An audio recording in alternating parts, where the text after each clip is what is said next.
दिवस म्हणजे आपल्याच कंपनीमध्ये सर्व सुविधाने उपलब्ध असणारा R&D सेंटर असावं आणि का असावं, जेणेकरून आपण नवीन नवीन APIs बनवून नवीन नवीन रिसर्च करून आपण आपल्या देशासाठी विविध औषधं बनवण्यासाठी मदत करावी, हे आपल्या सरांचं स्वप्न आणि ध्येय होतं आणि ते ध्येय आज खऱ्या अर्थाने साकार झालेलं आहे. आणि ते ध्येय म्हणजे ह्या R&D सेंटरचं उद्घाटन समारंभ सोहळा आज इथं संपन्न होणार आहे. उपस्थित मान्यवरांचे आदरणीय रत्नागिरी जिल्ह्याचे जिल्हाध्यक्ष पोलीस अधीक्षक आदरणीय श्री धनंजय कुलकर्णी साहेब, त्याचप्रमाणे ह्या चिपळूण संगमेश्वर विधानसभा मतदारसंघाचे विद्यमान आमदार माननीय शेखर साहेब ह्यांचं मी सर्वप्रथम हार्दिक स्वागत करतो. आणि आजचे हे निमंत्रक आदरणीय सतीश वाघ सर यांच्यातर्फे मी त्यांचं शब्दसुमनाने आदराने हार्दिक स्वागत करतो. आपल्या कार्यक्रमात मी पूजा सावंत तुम्हा सर्वांचं स्वागत करतो. आज सुप्रिया लाईफ सायन्स लिमिटेडमध्ये सुप्रिया हाऊस संशोधन व विकास केंद्राचे उद्घाटन करण्यासाठी आपण सगळे एकत्र जमलो आहोत. अशा कार्यक्रमांमध्ये उपस्थित राहिल्यामुळे आपल्याला आपल्यासारख्या आवडीनिवडी असलेल्या नवीन लोकांना भेटण्याची संधी मिळते. जेव्हा आपण एखाद्या कार्यक्रमाला जातो तेव्हा आपल्याला काय अपेक्षित आहे हे आपल्याला कधीच माहिती नसतं, पण स्वतःला शोधण्यासाठी आणि प्रेरणेसाठी आपण तिथेच खुले होतो. कदाचित ह्यालाच संशोधन म्हणतात. सर्वप्रथम आपण मान्यवरांना आजच्या सोहळ्याचे बॅचेस देतो. भारतीय संस्कृतीनुसार आपल्या कार्यक्रमाची सुरुवात दीप प्रज्वलन व गणपती आणि सरस्वती पूजनाने करूया. मला अंधारातून प्रकाशाकडे ने, माझे मन प्रकाशाने भरून जाऊ दे आणि माझ्या हातून तसेच तेजस्वी काम घडू दे.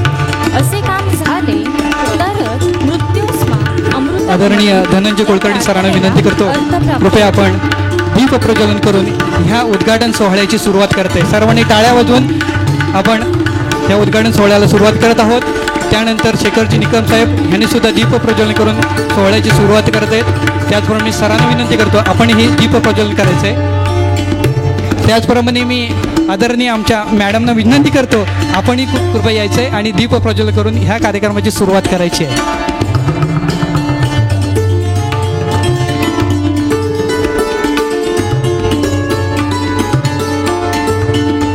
धन्यवाद मॅडम, तुम्ही सुद्धा.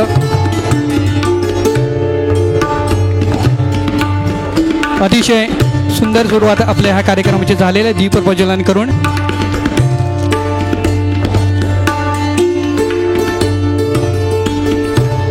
धन्यवाद. आदरणीय धनंजय कुलकर्णी साहेबांचा शाल शिरफल देऊन स्वागत करण्यात येत आहे.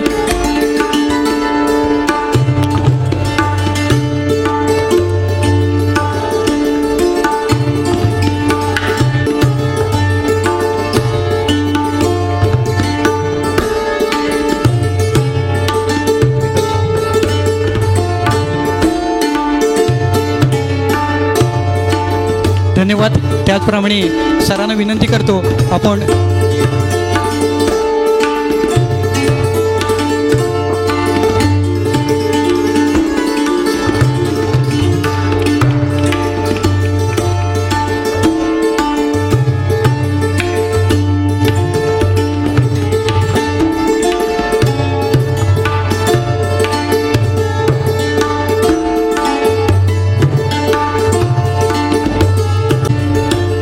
सुप्रिया नावाचा इवलसर रोप 1987 मध्ये ह्या पवित्र परशुराम भूमीमध्ये लावला गेला आणि त्याचा वेल संपूर्ण जगामध्ये आज पसरला आहे.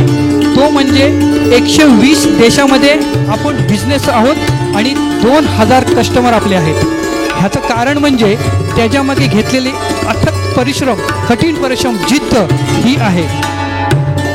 आणि आपल्याला माहिती आहे हा जो वेल ज्यांनी गगनावर पोहोचण्याचं काम ज्यांनी केलंय ते म्हणजे आपल्या कंपनीचे MD डायरेक्टर आदरणीय सतीश सर आहेत. जे आमचे आदरणीय मॅडम स्मिता मॅडम आणि सर ह्यांचं सुद्धा मी ह्या प्लॅनच्या वतीने इथे सन्मान करू इच्छितो.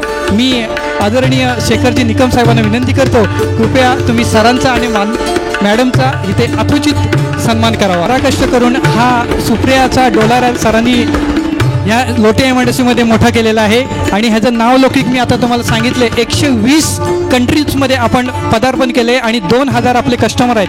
हे 2000 कस्टमर फक्त टनवर आहेत, बाकीचे छोटे मोठे कस्टमर अजून बरेच आहेत. जोरात टाळ्या वाजा.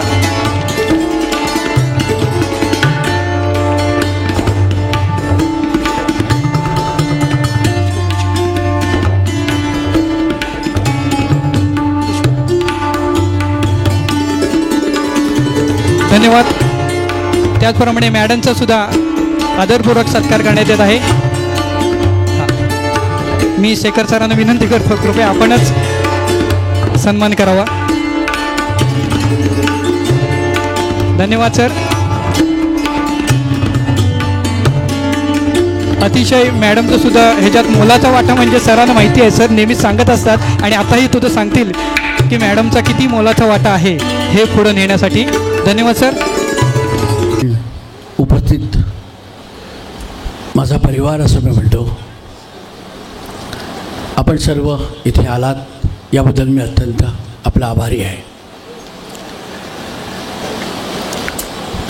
1976 ज्या वेळेला मी माझं आर्ट्स ग्रॅज्युएशन केलं होतं, मग लॉ करत होतो, त्यावेळेला फार्मास्युटिकल इंडस्ट्रीमध्ये माझे मामा होते. त्यांच्या केवळ सांगण्यावरती की BSc हा आपल्या घरातून हवा, पण मी त्यांच्या घरात होतो पण त्यांच्या व्यवसायात त्यांच्या बिझनेसमध्ये कुठेही इन्वॉल्व नव्हतो. पण तरी देखील त्यांच्या आग्रहामुळे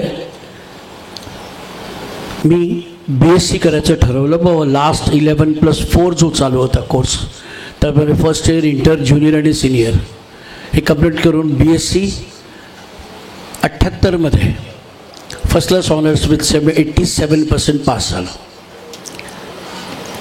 त्यावेळेला त्याने मला सांगितलं की तू अंबरनाथला जॉईन हो. मी जोगेश्वरी ते अंबरनाथ प्रवास करायचो. 110 रुपये हा माझा पगार होता. व रेल्वेचा पास त्यावेळेला 8 रुपये होता. 1980मध्ये आम्ही लोटे येथे इंडस्ट्री काढण्यासाठी त्यांच्यावर आलो. एक युनिट जिथे आज सुप्रियाची जी R&D सेंटर म्हणजे वास्तू उभी आहे, तिथे पहिला प्लांट 79मध्ये आम्ही ही जागा घेतली होती आणि 80मध्ये चालू केली भारत इंटरमिडिएट, जी आज मी घेतली आणि ती प्लांट तोडून त्याच्यावरती ही इमारत उभी राहिली. व दुसरं प्राईम केमिकल गाणे खडपोली येते. या प्रवासामध्ये मी 86मध्ये त्यांना जेव्हा विचारलं की तुम्ही मला एक BSc करण्याकरता एक लॉलीपॉप दिलं होतं की तुम्हाला मी भागीदार घेणार करून, भागीदारी काय मिळाली नाही, पण पगार मात्र 1140 रुपये आहे. म्हणजे वर्षाला साधारण 100 रुपये इन्क्रिमेंट वगैरे असतो ना, तसं होतं आहे. मग त्यांनी मला सांगितलं की असं कर, आम्ही तुला सॅलरी चांगली देऊ पण भागीदार करणार नाही. माझी काही तत्त्वं आहेत ना आणि काही प्रिन्सिपल्स की नेहमी जगावेगळी असतात आणि मी ती फॉलो करतो. मी लगेच त्यांना सांगितलं सॉरी, तुम्ही जे कमिट केलं दिलं नाही त्यामुळे माझा विश्वास नाही. मी निघालो, घरी गेलो. परत तारापूरला मोठ्या मुश्किलीने जागा मिळाली. 1.5 लाख रुपये भरायचे होते जमिनीचे. खूप खुश झालो कारण MIDC जागा मिळाली ना. घरी आलो, पण एकंदरीत वातावरण मी बघितलं, कोणी खुश दिसलं नाही. मग नंतर मला डिटेलमध्ये गेल्यानंतर कळलं की जमीन 1.5 लाख रुपये, फॅक्टरीसाठी उद्या 1.5 लाख रुपये मागशील, बिल्डिंगसाठी मागशील, मशिनरीला मागशील, किती पैसे द्यावे. मिडल क्लास फॅमिलीमधनं जेव्हा एखादा माणूस येतो ना तेव्हा त्याला कन्स्टंट असतात. माझ्या आईने मला नीट शांतपणे बसून सांगितलं की बघ तुझे वडील साधारण 1989मध्ये रिटायर होतील, प्रॉव्हिडंट फंड ग्रॅच्युटी 4,70,000 रुपये, 3 मुलींचं लग्न करायचं आहे, अजून एक भाऊ, तुला सगळे पैसे दिले तर कसं होऊ शकेल. मी ते समजू शकलो. 6 महिने पण तरी देखील हट्टाने प्रत्येक वेळेला जवळचे नातेवाईक म्हणजे काय, मामा काका त्या हीच असतात आपली जवळची, हीच माहिती आपल्याला. सकाळी गेलो तर कोणी ब्रेकफास्ट देतो, दुपारी गेलो तर लंच, रात्री डिनर, पैसे मात्र कोणी बोलत नाही. तुम्हाला मी खरं सांगतो, मी फ्रस्ट्रेट झालो त्यावेळेला की मी फार मोठी मिस्टेक केली असं मला वाटलं आणि एखाद्या लहान मुलासारखा मी त्यावेळेला रडलो.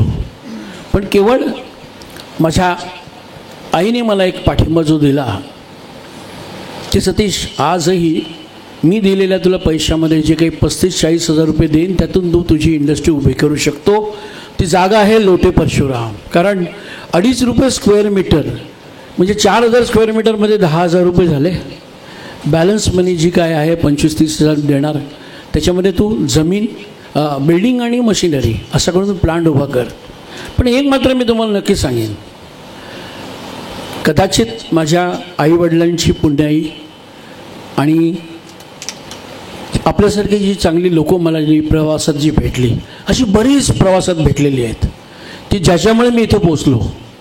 त्यावेळेला मला अजूनही आठवतं की जेव्हा मी बिल्डिंग बांधत होतो आणि मशिनरीसाठी गेलो होतो, मशिनरीमध्ये पहिला रिॲक्टर मी घेतला होता तो रिचर्ड इंजिनिअरिंग, ज्यांचं युनिट लोटे परशुरामला होतं ते अंबरनाथला.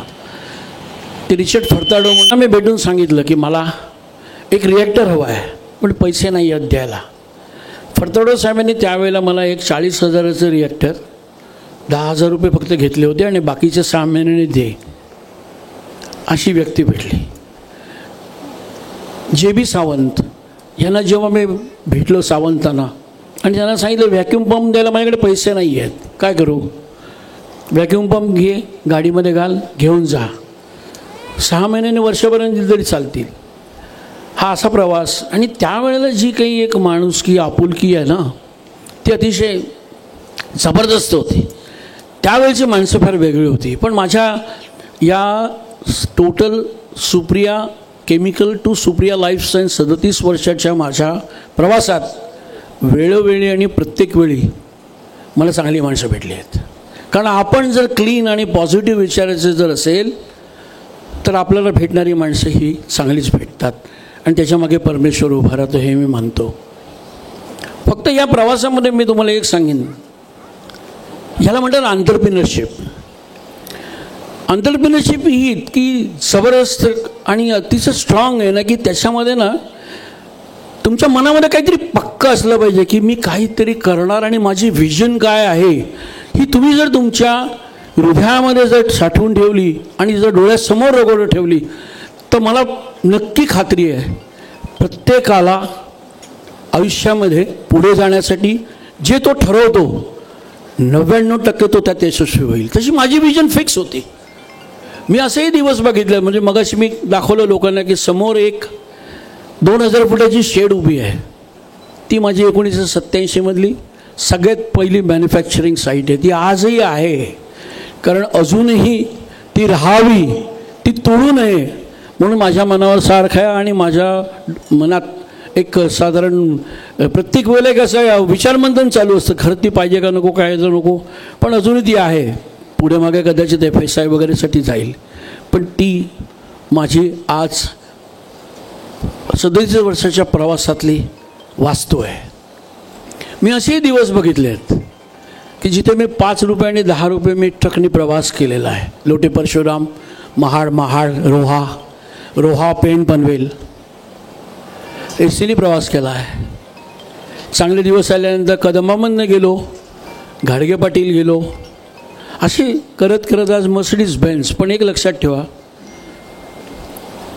कितीही पैसा तुमच्याकडे जरी आला ना तर माणुसकी फार इम्पॉर्टंट आहे. जिथे माणुसकी आहे ना तिथे माणसाला प्रत्येक गोष्ट कळते. पैसा मिळाला म्हणून होळून जाऊ नका, कारण शेवटी जाताना काही देऊ शकत नाही हे मला कळून चुकलं आहे. आणि आता त्या रेसमधनं मी बाहेर आहे. कारण मी प्रत्येक वेळेला जेव्हा माझा वाटचाल करायचो तेव्हा माझ्यासमोर 2च विजन होत्या, सुप्रिया आणि दुसरं भारत सरकारचं जे ऑर्गनायझेशन एक्सपोर्ट प्रमोशन आहे, ज्याचं मी 1994 प्रतिनिधित्व केलं. त्यावेळेला $2 बिलियन एक्सपोर्ट होते. आणि मी 2019 जेव्हा बाहेर पडलो त्यावेळेला ते $22 बिलियन झाले होते. म्हणजे मी जवळजवळ 24 वर्ष माझ्या आयुष्यातली त्या काउन्सिलला दिली, प्रामाणिकपणे दिली, त्यांच्याकरता टाईम दिला, त्यांच्याकरता पैसा खर्च केला. 1 रुपयाचा कधी तिथे TADA नाही केला. कारण संस्कार जे आमच्याकडे आमच्या आईवडिलांकडनं झाले होते त्याच्यामध्ये आपण कुठल्याही गोष्टी अशा करू शकत नाही हे मला माहीत होतं. आणि त्यामुळे मी माझी विजन ठेवून जायचो. ज्या वेळेला मी ठरवलं की आता आपण पब्लिक इश्यू करावा. तेव्हा मला बऱ्याच लोकांनी विचारलं की तू पब्लिक इश्यू का करतोस.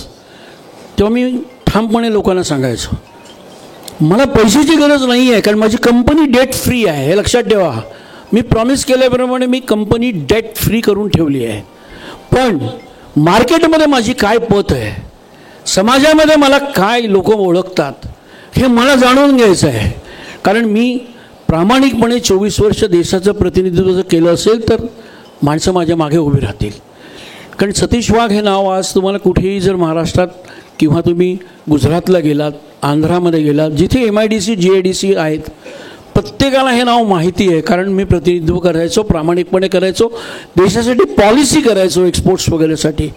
आणि त्यावेळेला मी ठरवलं की आता मी पब्लिक इश्यू करेन आणि मी पब्लिक इश्यू केला. प्रामाणिकपणे तुम्हाला सांगतो तो जवळजवळ काही नाही म्हटलं तर 92 टाईम ओव्हर सबस्क्राईब होऊन गेला. आणि त्या पर्टिक्युलर इयरमध्ये 2021मध्ये that was the biggest public issue said by SEBI. आता एकदा पैसे मिळाले, सगळं झालं, मग तुम्ही काय म्हणणार आता काय करायचं, शांत बसा. नाही, हा प्रवास आहे ना हा थांबू शकत नाही. हा प्रवास केव्हा थांबतो, जेव्हा आपले हातपाय थांबतील तेव्हा हा प्रवास थांबणार. कारण मी कधीही असा विचार केला नाही की मी माझं स्वतःचं असं किंवा माझ्या फॅमिलीचं, मी नेहमी असं मानत गेलो की माझ्याकडे जी 700-800 माणसं काम करतात, मल्टिप्लाय बाय 4 म्हणजे 3200-3500 लोकांसाठी माझा जन्म झालेला आहे. आणि ह्या लोकांना मी मध्येच असं रस्त्यावर टाकून जाऊ शकत नाही. आणि हे सर्व करत असताना एक सामाजिक बांधिलकी जी पैसे आल्यानंतर आणि पैसे नसतानाही माझ्याकडे होती ती मी करत आलो. आजही मला आनंद आहे की आम्ही CSRमध्ये बऱ्याच ॲक्टिव्हिटी करत असतो. आम्ही टाटा कॅन्सरला पैसे देतो, गरीब लोकांना त्यांनी केमोथेरपी द्यावी. आम्ही ॲपेक्स किडनी सेंटरला देतो की त्यांनी गरीब माणसांना डायलिसिस फ्री करून द्यावं. आता आम्ही सध्या एका म्युन्सिपल हॉस्पिटलला वाडिया TBच्यासाठी लागणारं इन्स्ट्रुमेंट्स जे त्यांच्याकडे गेले 10 वर्षात नाही आणि त्यांच्याकडे जे आहे त्याच्यामध्ये फक्त 50 माणसं दिवसात ते टेस्ट करू शकतात. आणि आज TB 8% मुंबईमध्ये आहे. हे देखील ऐकून मला शॉक बसला. आता आम्ही त्यांना या डिसेंबरमध्ये फंडिंग करून मार्चमध्ये ते इन्स्ट्रुमेंट पुरं करतो आहे, जेणेकरून ते दिवसाला 1000 पेशंट चेक करू शकतील. आणि हे करत असताना तुम्हाला सांगतो आणखी एक मी वाटचाल नेहमी करतो, ती म्हणजे how to be an entrepreneur. याच्या संदर्भात मी माझी लेक्चर्स देतो. सगळ्यात पहिलं लेक्चर मी 6 वर्षापूर्वी IIM अहमदाबाद जे MBAचं सगळ्यात उत्कृष्ट कॉलेज म्हणून जगात ओळखलं जातं आणि देशात ओळखलं जातं. IIMच्या प्रिन्सिपलने मला बोलून सांगितलं की सतीश, माझ्याकडे जी MBAची मुलं येतात त्या 100 मुलांमध्ये ना मी जर 1 किंवा 2 जरी क्रॅक करू शकलो तुमच्या स्टोरीवरती एंटरप्रेन्योरशिप, तर मला ते करायचं आहे. कारण सध्या प्रत्येक मुलगा जो MBAमध्ये बाहेर पडतो ना त्याला ताबडतोब एक पॅकेज मिळतं, तो नोकरी करायला लागतो. 6 महिन्यात तो दुसरीकडे जातो, परत 6 महिन्यात तिसरीकडे. आणि हे करत असताना त्याचा EMI हा कॉन्स्टंट वाढत असतो. व ज्या दिवशी कुठेतरी अपयश येतं ना, म्हणजे ती नोकरी फेल होते, एकच करतो तो सुसाईड. आणि त्याच्यावर कुठेतरी आपण लगाम लावला पाहिजे. म्हणून मी फर्स्ट लेक्चर्स तेव्हापासून IIM अहमदाबादला द्यायला सुरुवात केली. मग सिम्बायोसिस पुणे, सिम्बायोसिस नाशिक आणि मध्यंतरी एक 4 वर्षापूर्वी माझे एक खेर म्हणून कॉमर्स सेक्रेटरी होते, त्यांनी मला बोलून सांगितलं की सतीश तू IIFT दिल्लीला पण येऊन एक लेक्चर सुरू कर. असा माझा प्रवास करत मी एंटरप्रेन्योरशिपमधून काहीतरी घडवू शकतो का, काही मागणं MBAमधनं मी आणू शकतो का, हे एकमेव ध्येय घेऊन चालतो. सुप्रिया लाईफ सायन्सची पुढच्या 5 वर्षाचा जो प्रवास आहे ना तो ह्या कम्प्युटरमध्ये फिट आहे की मी काय करणार. कारण काय माहिती आहे, पैसे जेव्हा माणसाला येतात ना तो माणूस काय म्हणतो की नको मी आता आराम करतो, मी फिरायला जातो, मी असं करतो तसं करतो. मी ते नाही करू शकत, कारण माझ्या रक्तात ते नाही आहे. कारण ज्या प्रवासातून मी आलो आहे की सकाळी 4:30ला उठणं, 4:30ला निघणं, मग त्याच्या आधी 3ला उठलं पाहिजे.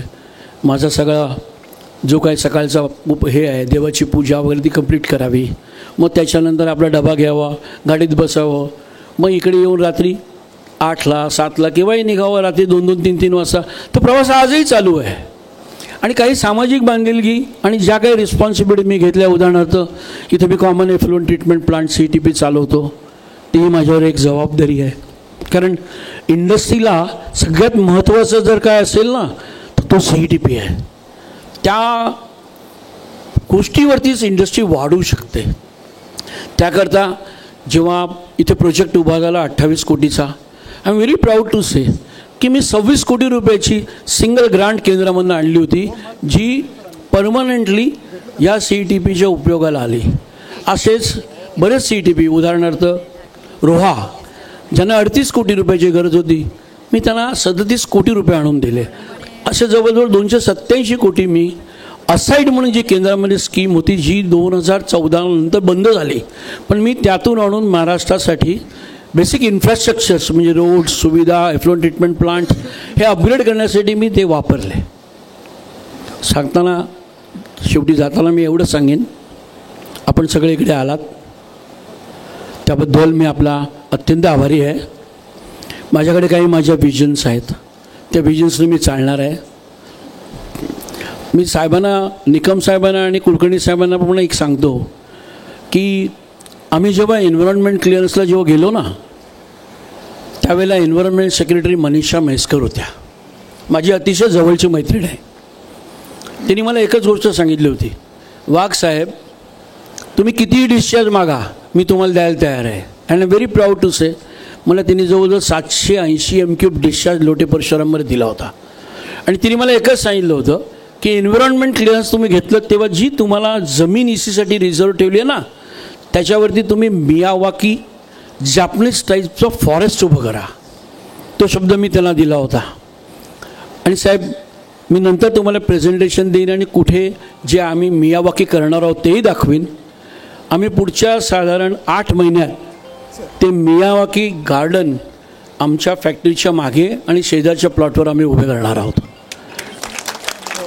आणि त्याकरता ऑलरेडी आम्ही गो ग्रीन नर्सरी म्हणून जे आपले पनवेलला लागते, सोनी म्हणून आहेत, त्यांना हे आम्ही कॉन्ट्रॅक्ट देऊन झालेलं आहे. ते आजही इकडे उपस्थित आहेत. ते नंतर वरती गेल्यानंतर ते प्रेझेंटेशन वगैरे त्यांचं दाखवतील.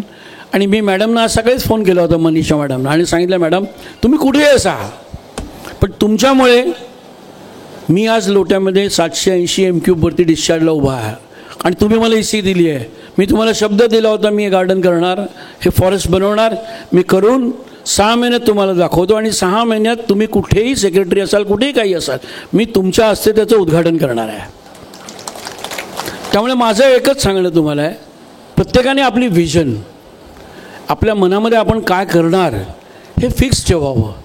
सर तुम्ही फिक्स जर आयडियोलॉजी घेऊन जर जाणार नसाल ना, मग सगळं डळमळीत आहे. आणि एक लक्षात ठेवा, प्रत्येकाच्याकडे जर त्यांनी जर इच्छा केली की मी हे करणार, मग 100% तो करू शकतो. फक्त एकच आहे, शरीरामध्ये 2 असतात, एक पॉझिटिव्ह आणि एक निगेटिव्ह. पॉझिटिव्ह आहे ना, हे पटकन पकडलं जात नाही, कारण निगेटिव्ह पटकन पकडतं. उदाहरणार्थ सकाळी 4:30ला का उठलं पाहिजे, 6 वाजे पण उठू ना, काय करा आपल्याला, काय आपण नोकरी करत नाही ना कोणाकडे. आणि तिथून हा लेझीनेस म्हणजे निगेटिव्हिटीचा पकड सुरू होतो.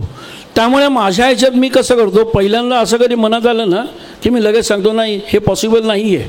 कारण 4:30ला मी उठायचे आहे ना, त्यात माझी हेल्थ चांगली राहते, माझे विचार चांगले राहतात, मी फ्रेश राहतो, मी उठणारच.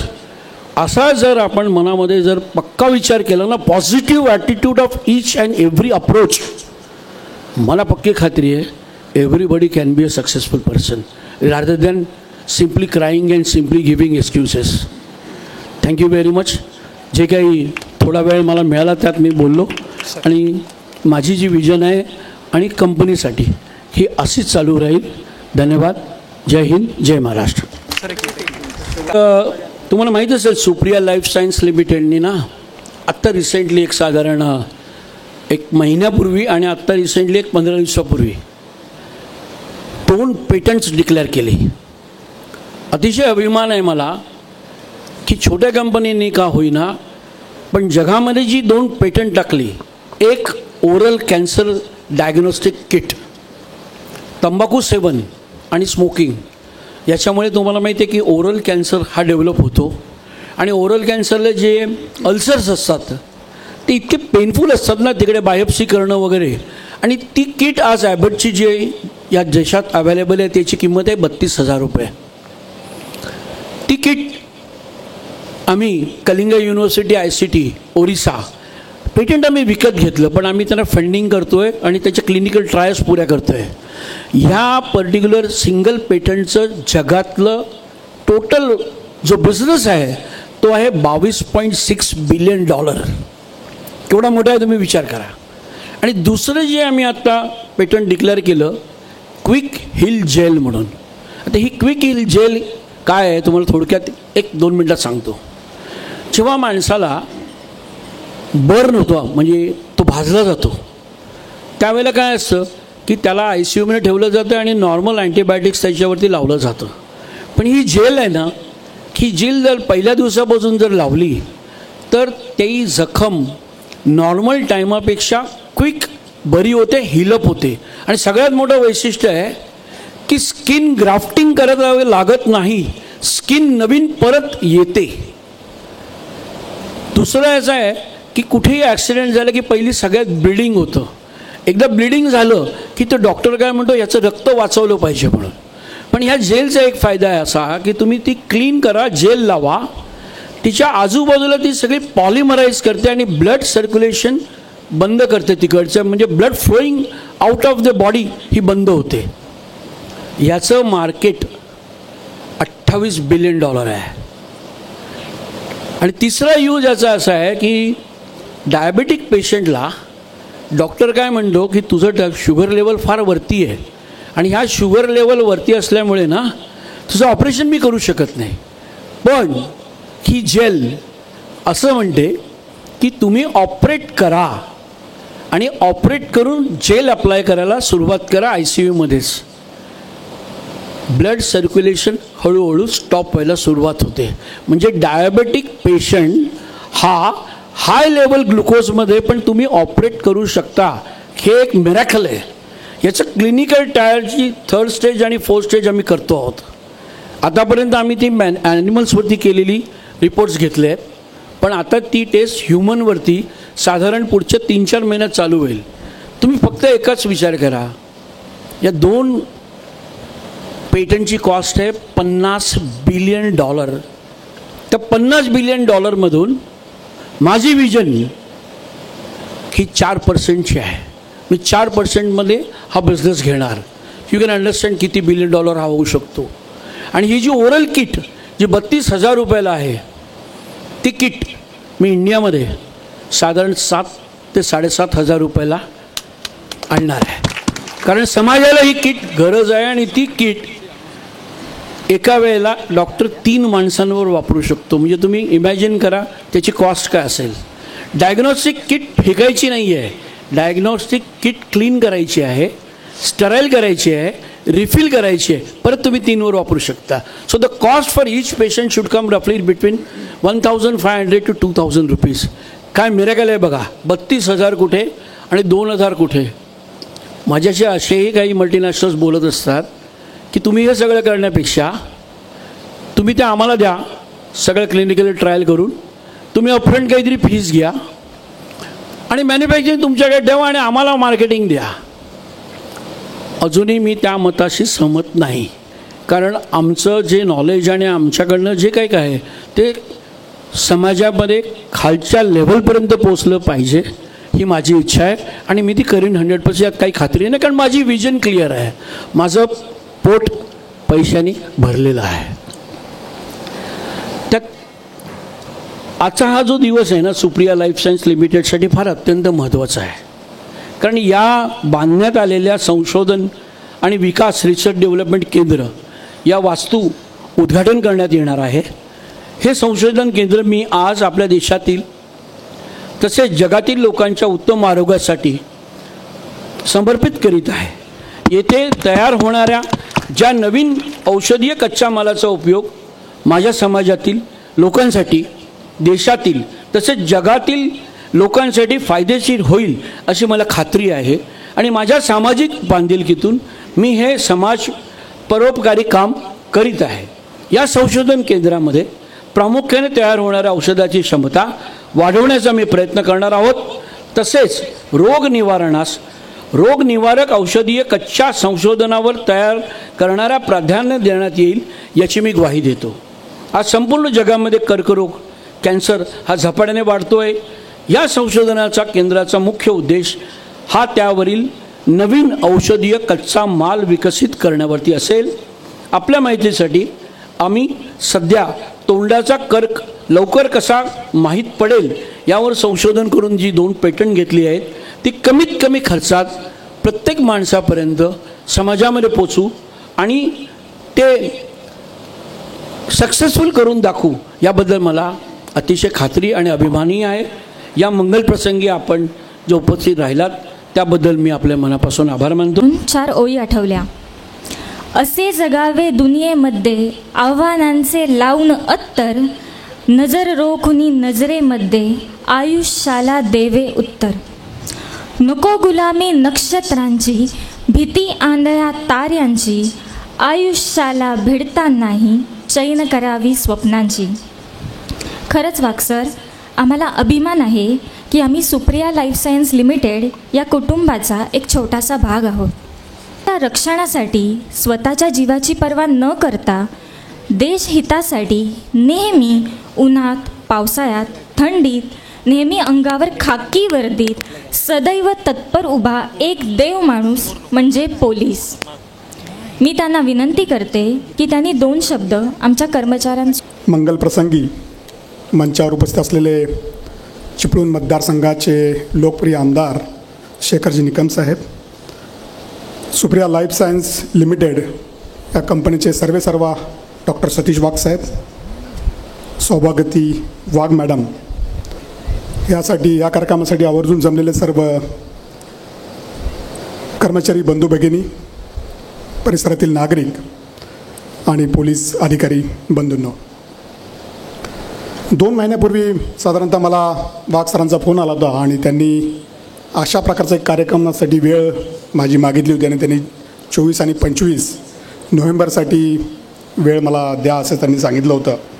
मी त्याला कुठलाही विचार केला नाही. मी म्हटलं जरूर त्या कार्यक्रमासाठी येईल आणि बाकी सगळे कार्यक्रम बाजूला ठेवू, पण सुप्रियाचा जो कार्यक्रम आहे त्याला मात्र निश्चितपणे आम्ही येऊ.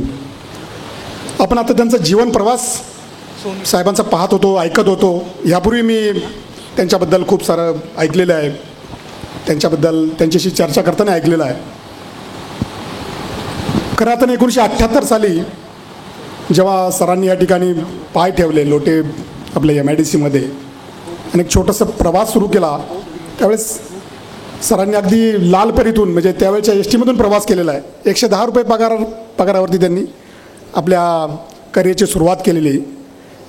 खऱ्या अर्थानं सर आम्हाला आपला फार अभिमान वाटतो की आपण अतिशय सामान्य कुटातून शून्यातून आपण जे विश्व निर्माण केलं आहे आणि त्यात आपण सर मराठी उद्योजक आहात, त्याचाही आम्हाला फार अभिमान आहे, फार अभिमान आहे.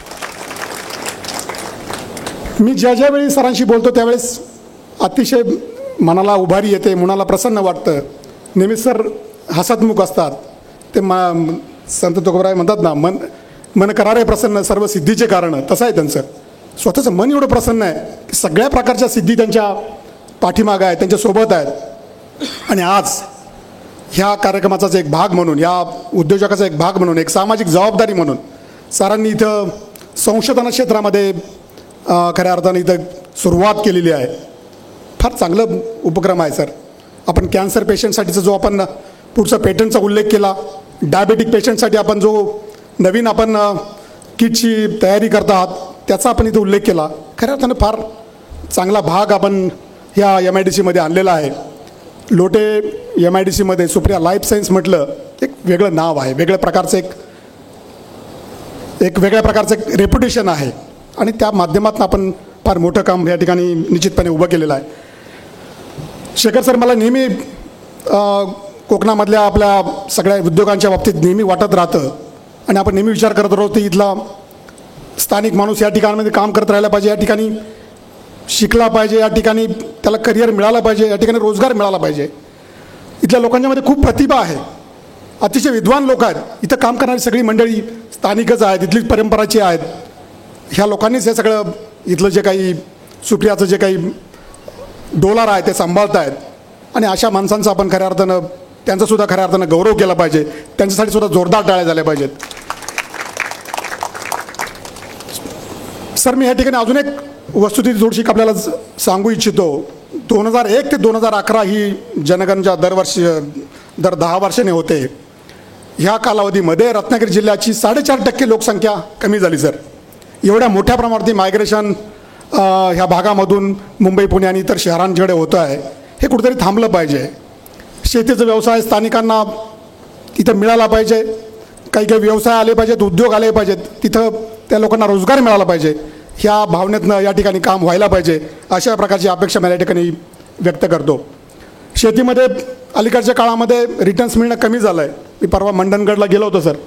त्या ठिकाणी लोकांनी शेती करणं सोडून दिलं आहे. वन्य प्राण्यांचा प्रॉब्लेम आहे, तिथली होणारी उत्पादकता कमी झाली आहे, गावाची गावं ओसाड पडलीत. अशा प्रकारची परिस्थिती या ठिकाणी आहे आणि तरुणांमध्ये नैराश्याचं वातावरण आहे. तर अशा कालखंडामध्ये अशा प्रकरणामध्ये डॉक्टर वाघ साहेबांसारखं जे इंडस्ट्रीज आहेत त्यांचं जे काम आहे ते निश्चितपणे इथल्या लोकांना, तरुणांना उभारी देईल आणि लोकांना उभं करण्यासाठी, त्यांच्या पायावरती उभं राहण्यासाठी निश्चितपणे सरांची मदत होईल, यात काही माझ्या मनामध्ये शंका नाही. सरांनी सांगितल्याप्रमाणे त्यांचं नेहमीच सामाजिक कामामध्ये पुढाकार असतो. अनेक प्रकारच्या CSR ॲक्टिव्हिटीज सर करत असतात. खास करून पोलिसांसाठी त्यांचा नेहमी पुढाकार असतो सर. मागच्या पावसाळ्यामध्ये खूप पाऊस चालू होता आणि आमच्याकडे जेव्हा मी तपासलं, पोलीस कर्मचाऱ्यांकडे रेनकोट नव्हते. 2 दिवसाच्या कालखंडामध्ये सरांनी लगेच 1200 पोलीस कर्मचाऱ्यांना रेनकोट त्यांच्या हातामध्ये दिले आणि पोलीस कर्मचाऱ्यांना रस्त्यावरती उभं राहण्यासाठी त्यांना जे काही उभारी दिली ते खऱ्या अर्थानं मी विसरू शकत नाही. ज्यावेळी मी सरांशी भेट करतो त्यावेळेस ते सांगतात, आपण सांगा सर, पोलिसांसाठी मी वाटेल तेवढा CSR निधी तुमच्यासाठी नेहमी राखून ठेवलेला आहे आणि वाटेल ते उपक्रम सांगा, आपण त्यासाठी निश्चितपणे मदत करू. सर, मी आपलं खऱ्या अर्थानं म्हणजे मनापासून आभार मानतो. म्हणजे आपण ज्या पद्धतीने आपण बोलतात, ज्या पद्धतीने अशाच याने शब्दांनी उभारी येते, अशाच प्रकारचं आपल्याला या ठिकाणी येतं. सर, खरं तर सरांचा जीवन प्रवास बघितल्यानंतर बोलताना आपल्याला नेहमी त्यांच्या आयुष्याबद्दल कौतुक वाटतं, एक कुतूहलही वाटतं. पण सर जेव्हा बोलतात ते तितकेच हळवे आहेत. परवा बोलता बोलता त्यांच्याशी मी त्यांच्या ऑफिसला गेलो होतो. त्यांच्या मातोश्रींचं निधन झालं होतं आणि मी त्यांचं सांत्वन करण्यासाठी त्यांच्या कार्यालयात गेलो होतो. सर फार भावूक झाले होते आईच्या जाण्याने आणि त्यांच्या आईच्या आठवणी ते सांगत होते आणि त्यांच्या मुलींबद्दलही त्या आठवणी सांगत होते की साहेब, त्यावेळेस त्या कालखंडामध्ये मला खूप कष्ट करावे लागले, फार मेहनत करावी लागली आणि मी माझ्या लहान मुलींसाठी तेवढा वेळ देऊ शकलो नव्हतो. आणि त्या नेहमी त्यांच्या मॅडमबद्दल सांगतात, मॅडम नेहमी मला त्या किती त्यासाठी नेहमी बोलायच्या. आता म्हणे मी ती कसर भरून काढतोय. त्यांची नात आहे, ती नात दररोज त्या नातीबरोबर खेळतो, 2 तास खेळतो, लहान मूल म्हणून खेळतो. अशा प्रकारचं त्यांचं व्यक्तित्व आहे. म्हणजे इतका मोठा डोलारा त्यांच्या पाठीमागं, इतका मोठा व्याप असताना कधीतरी आपण स्वतःतलं बालपण आहे आपल्या मुलांसाठी आपण करू शकलो नाही, ते नातीसाठी करतोय, ही जी उत्कट भावना आहे. अशा प्रकारचं जे व्यक्तित्व आहे, खरं तर वाघ सर आपला फार अभिमान वाटतो, आपलं खरं कौतुक वाटतं. आणि निश्चितपणे ह्या सर्व कामामध्ये आपल्याला पोलीस विभागाचं नियमित सहकार्य राहील. आम्ही सतत आपल्यासोबत राहू. आपण बघितलं असेल कोरोनाच्या काळामध्ये, म्हणजे फार्मसी इंडस्ट्रीबद्दल मी बोलू इच्छितो.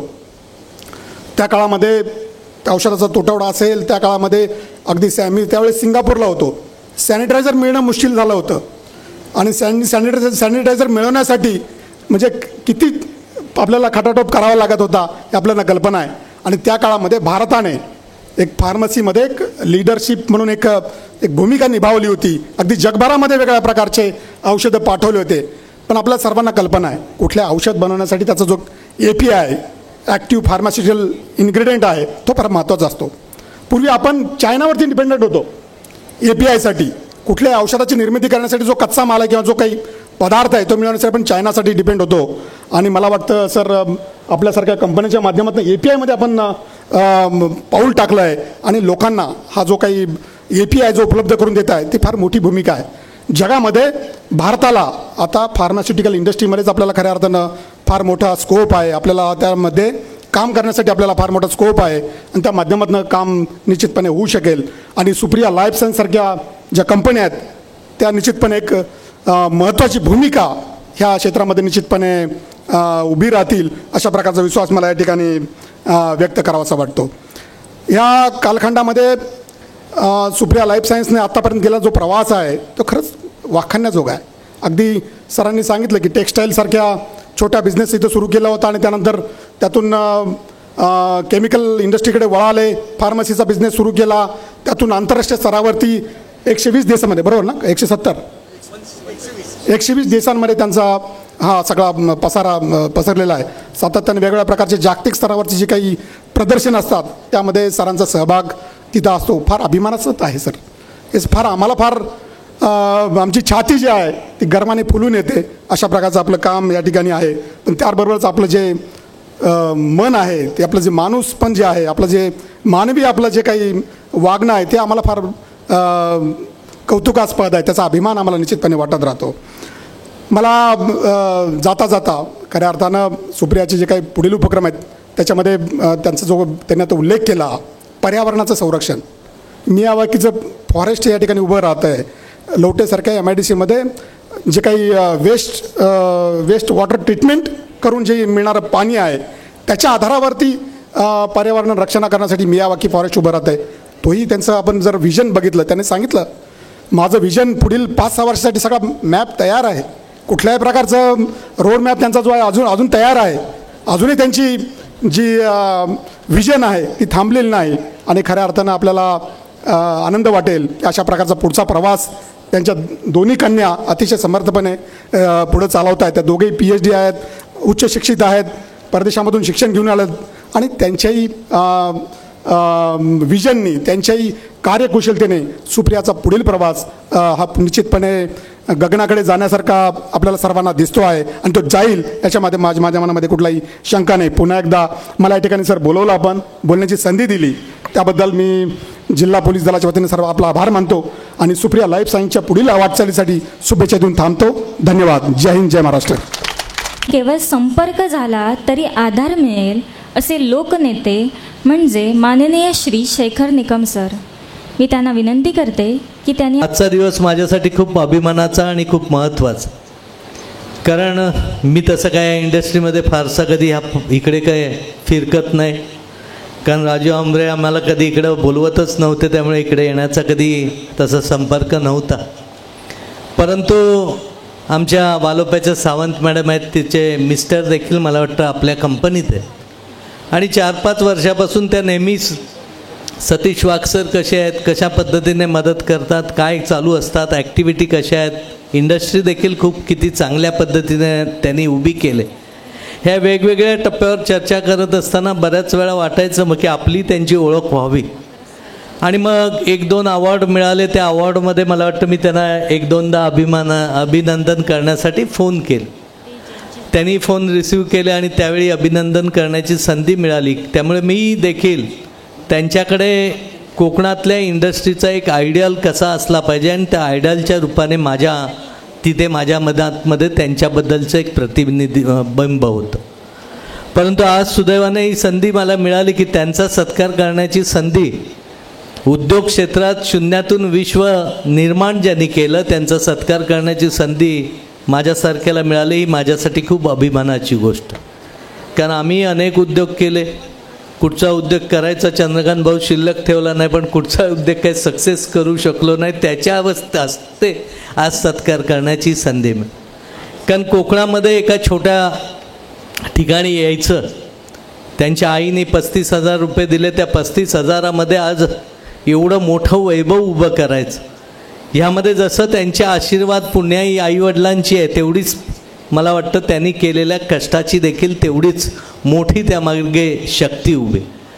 कारण आज आपण वाघसाहेबांकडे बघतो, त्यांच्या सगळ्या चांगल्या गोष्टी बघत असतो, त्यांच्याबद्दल आपल्या मनात कुतूहल असतं, त्यांनी यश मिळवलं त्यांच्याबद्दल आपल्यामध्ये एक वेगळा विचार असतो.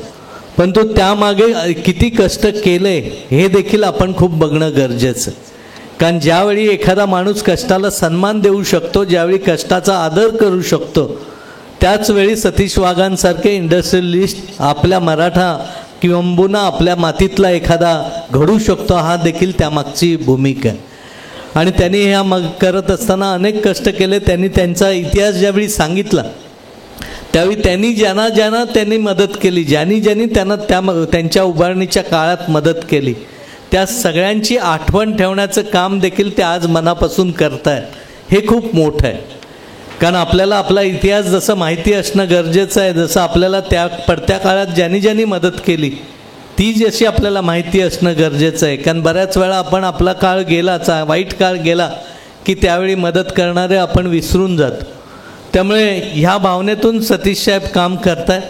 मी मनापासून त्यांचं अभिनंदन करेन की आज इथं कुटुंबामध्ये 700-750 आणि त्यामध्ये बऱ्यापैकी 400-450 टेक्निकल म्हणजे BSc MSc या ह्या सगळ्या गोष्टी पूर्ण केलेले आपल्याच भागातले, चिपळूण असेल, खेड असेल किंवा इथल्या जवळपासच्या परिसरातली मुलं आज इथं चांगल्या पद्धतीने काम करत आहेत. आणि ह्याच्यातून देखील अनेक कुटुंब आज उभी करण्याचं काम त्यांच्या माध्यमातून.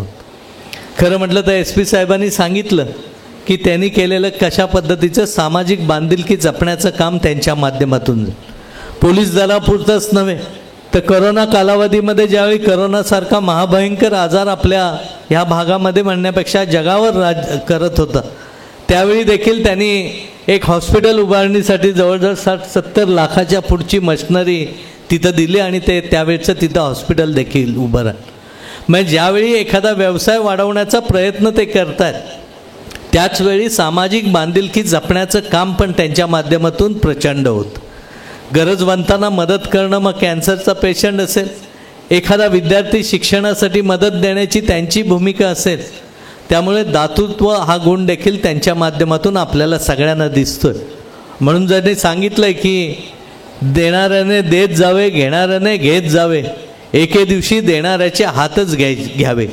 म्हणजे आता वाघसाहेबांचे हात घ्यायचे म्हणजे काय हात काढायचा नाही, तर त्यांच्या हातातला गुण तुम्ही आम्ही सगळ्यांनी देखील घेऊन एक सामाजिक बांधिलकी जपण्याचं काम त्यांच्या गुणाप्रमाणे आपण देखील केलं. ज्याचं उदाहरण SP साहेबांनी दिलं की चायनामध्ये सगळेच जण चायनाला घाबरतात. कारण चायनाकडून सगळ्या छोट्या छोट्या, आता दिवाळी संपली, दिवाळीमधल्या लावणारे कंदील देखील आपण चायनामधून आता आपल्या घरासमोर लावायला लागले. पण अशा चायनामध्ये देखील 90 कोटीच्या पुढे मला वाटतं त्यांचा एक्सपोर्ट त्यांच्या माध्यमातून होतोय. ही तुमच्या आमच्यासाठी अभिमानाची गोष्ट आहे की इंडियातून एवढा एक्सपोर्ट होतोय आणि तो करणारा आपल्या चिपळूण खेडमधला एका कंपनीकडून होतोय. ही गोष्ट खूप महत्त्वाची. आणि हे सगळं करत असताना त्यांच्या कुटुंबाचं पण सपोर्ट त्यांना खूप आहे. स्मिताबाईंनी वर पण येत नव्हत्या, नाही तर आजकाल एका छोट्या व्यवसायाची जरी घरातली परिस्थिती बघितलीत तुम्ही तर कधी कधी म्हणतात ना तशा परिस्थिती असते. दोन्ही मुली अतिशय उत्तम पद्धतीने शिकल्यात. एक MSc PhD झाली, मला वाटतं तिने आता DSc पण करावी. आणि DSc बाहेरच्या देशात जेव्हा करतात त्या सतीश वाघांचंच त्यांनी घ्यावं की ह्या माणसाच्या वर PhD करावी की कशा पद्धतीने मराठी माणूस देखील इतक्या उत्तम पद्धतीने पुढे जाऊ शकतो. आपण नेहमी म्हणतो, जसं मगाशी सर म्हणाले की आज कोकणातले लोक शेती करायला कमी पडतात, वस्तुस्थिती कारण आपल्याकडची भौगोलिक परिस्थिती आणि जो मिळणारा सपोर्ट आहे ह्या गोष्टी खूप कमी पडतात. आपल्याकडे एखादी शेती करायची असेल तर कंपाऊंड करायला लागतं, वणव्यापासून संरक्षण करावं लागतं, पाण्याची व्यवस्था स्वतः करावी लागते. या मूलभूत गरजा तुम्ही जिकडून आलात तिथं कायच करावं लागत नाही. तुम्हाला कंपाऊंड करावं लागत नाही, वणवा तुमच्याकडे येत नाही, सगळेच जण शेती करतात. जंगली माकडांपासूनचा आज आम्हाला किती त्रास आहे आम्हाला सगळ्यांना तिथं शेती करणारा माहिती आहे. कारण मीही स्वतः शेतकरी आहे. मीही BSc MSc जरी केलं असलं तरी सुरुवातीपासून गाई पोल्ट्रीपासून ते छोटे छोटे व्यवसाय करत आम्ही तिथपर्यंत गेले. तर ह्या सगळ्या जरी अडचणी असल्या ते अडचणीवर मात वाघसाहेबांनी जसा केला आहे त्याच पद्धतीने आपल्यालाही काही गोष्टी जर आपल्या डोक्यात ठेवून त्या केल्या तर आपणही तिथपर्यंत जाऊ शकतो. हा विश्वास वाघसाहेबांच्या माध्यमातून निश्चितपणे आपल्याला मिळतो. आज त्यांनी मियावॉकीचा संदर्भ दिला. इथं आमचे बाबू तांबे पण आहेत. मला वाटतं रामशेठ रेड्डीजनी धामणवण्यामध्ये अतिशय उत्तम पद्धतीने हा प्रकल्प राबवला. मी सरांना विनंती केली की आपण एकदा जस्ट जाऊन येऊ तिथं. मकरन अनासपुरे वगैरे ही मंडळी आली होती उद्घाटनाला. कारण मियावॉकीच्या माध्यमातून एक जॅपनीज टेक्निक आहे ते, ज्यामध्ये पक्षी येऊ शकतात, मधमाशा असतील, इतर काही सगळे आहेत, त्यांचा चांगल्या पद्धतीने तिथे वावर होऊ शकतो. आणि ज्यावेळी बायोडायव्हर्सिटीचं ज्यावेळी लोकांना लक्षात येते त्यावेळी खऱ्या अर्थाने आपल्याला जगण्या कशासाठी आहे त्याचं कळत असतं. म्हणून हे उपक्रम आपण राबवतो आहे. आमच्या सगळ्यांच्या वतीनं तुम्हाला खूप खूप शुभेच्छा देतो. आणि आज बोलवलं, सगळ्यांनी मान सन्मान देखील केलं. म्हणजे तुमची ओळख व्हावी म्हणून धडपडत असताना तुम्ही आज प्रमुख पाहुणा म्हणून बोलवलं, यासाठी माझ्यासाठी खूप महत्त्वाचं आहे. आणि असंच काम तुमच्या हातून निश्चितपणे पुढं देखील होईल, ज्याची गरज समाजासाठी खूप मोठी आहे. दोन्ही मुली आता व्यवसाय बघताय. मी सहज विचारलं, सर मुलगा, ते बोलले काही गरज नाही, माझ्या दोन्ही मुली इतक्या कर्तृत्वान आहेत की आज सगळ्यात त्यांनी कधी जाणीव करून दिली. ही गोष्ट देखील खूप महत्त्वाची, का हा विचार असणं हे देखील एक प्रगतशील माणसाचं लक्षण आहे. आणि त्या माध्यमातून त्यांनी देखील पुढचं काम निश्चित चांगलंच करतील. कारण जिथून शिकून आलेत, जिथून म्हणजे बाहेरून नव्हे, बाहेरनं शिकणं काय आता चालू असतं, पण ज्या कुटुंबातून शिकल्यात, ज्या वडिलांच्या मार्गदर्शनाखाली त्या शिकल्यात, त्यामुळे त्या देखील पुढं तुमचं नाव खूप मोठं करतील हा विश्वास आजच्या दिवशी व्यक्त करतो. आणि माझे 2 शब्द संपवतो. जय हिंद, जय महाराष्ट्र, धन्यवाद.